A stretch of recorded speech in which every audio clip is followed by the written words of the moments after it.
In this video, we'll be focused on using two techniques that will help us understand our character better, as well as having all the reference we need to create our character. Now, the first technique I want to talk about is ID masks. So what are ID masks? Well, these are basically a colored version of our character that separate out all the different materials from one another. Now, this is not to be confused with ID masks that we use with texturing, where you assign a ID to material, but the idea is more or less the same. What we're going to do here is divide the concept up into its different components, so different materials, different objects, and assign them a color. Now, it's not always necessary to do this, especially if a character is very simple, very straightforward, but if a character is a bit more complicated, this is a very useful tool. Now, let's have a look at this side by side. So here we have this concept, one with the ID mask and one just a normal concept. As you can see, with one, it's a bit easier to tell apart all of the different components. Now, obviously, this approach is really useful for very complex characters with a lot of different interacting components, and for some more simpler characters, it's not as beneficial. But I just want to highlight this in case you decide to make a character that's complicated, you now have the tools to approach it in a very constructive way. So let's have a look at how we'd approach this with this character. Now, it might not be necessary with this character, but let's have a look at how you would do this. Now, I'm going to use GIMP in this example. You can use Photoshop, whatever other editing tool you want for images. We're not going to do anything fancy. So basically any editor will do, but since GIMP is free, we're going to use GIMP in this example. Now, what we're going to do is add in a new layer, and we're going to paint on this layer the colors for these IDs. So let's select this new layer here. Let's rename this. I'm going to call it sweater, as we're going to use this for the sweater. And let's set the blend mode to LCH color. And this blend mode will allow us to kind of override the color here. So let's now go to our fill tool here. And let's now select a color. I'm going to use a yellow color here. Let's then fill this layer. As you can see, this overrides the color of everything here to this yellowy green color. Now, we actually just want to only replace the color of the sweater to this yellow color. So for this, we need to add in a mask. So let's right click here and let's add a mask to this sweater layer. Now, this will ask us what type of mask we want to add. And in this case, we want to add a black layer. Now, it's going to be now fully transparent. So what we can now do is create a selection and then set that to a white value. It will basically mean that only this part will be masked in, so we can have that colored to this yellow color. So let's use the lasso tool over here and let's start selecting some part of our sweater here. Now with the selection, what we're going to do, we're going to swap to the fill tool. We're going to set the color to a solid white color. We're then going to fill this in. And basically what this will do is now bring back this color that overrides this sweater into this yellow-green color. So let's now do the same for the rest of the sweater. Let's create some selections here and let's fill this with this white color for the mask.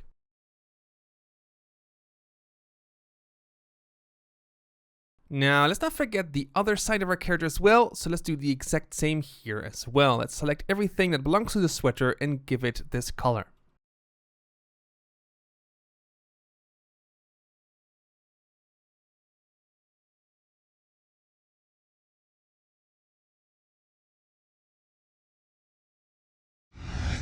Now, as you can see, I've done this process for all the different materials of our character, so we separate out all of these different sections.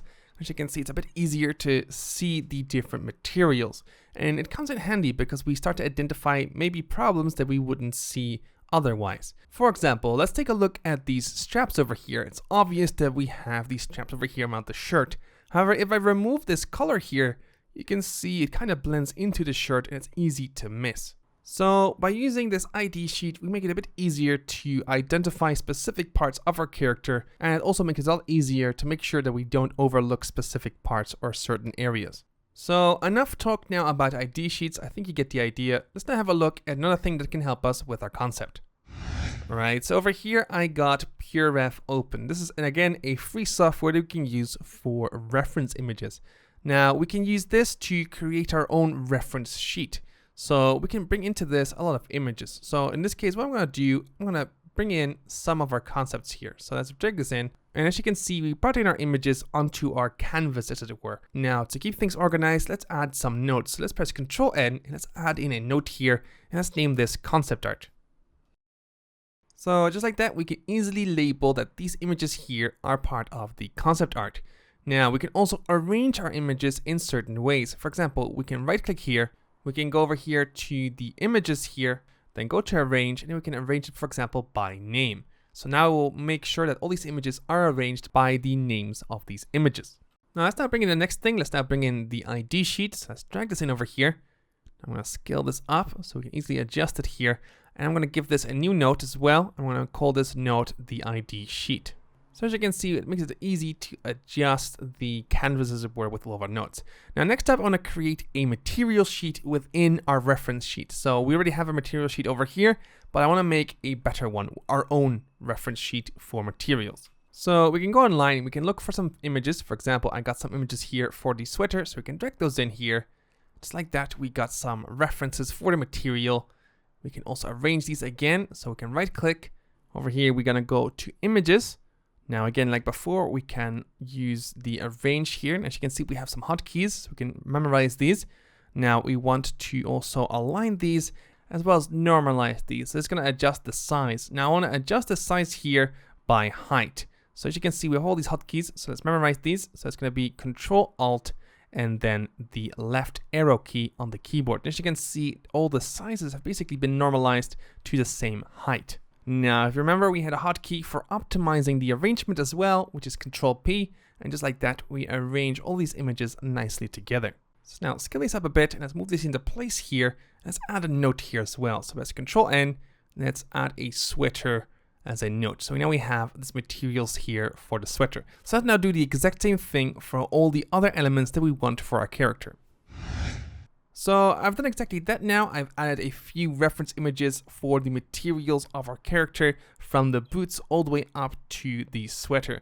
So this is going to be your exercise now. If you're working on your own character or you're working on this character, I would really want you to collect some images here, some reference images for both the surface types, for the materials, as well as any particular style that you want to include with your character. Having a habit of collecting references and using references is going to really help you as a character artist. Now, I have an optional assignment for making a ID sheet, just like we did in the first part of this video. So separate out different objects with different colors, as well as different materials. Make sure you isolate these so it's easy to see what part of your character is made out of what material. Now, once you've done all of this, you're going to be ready to head over to our next chapter, where we're actually going to start doing stuff in Blender. So if you're ready, let's head over to our next chapter.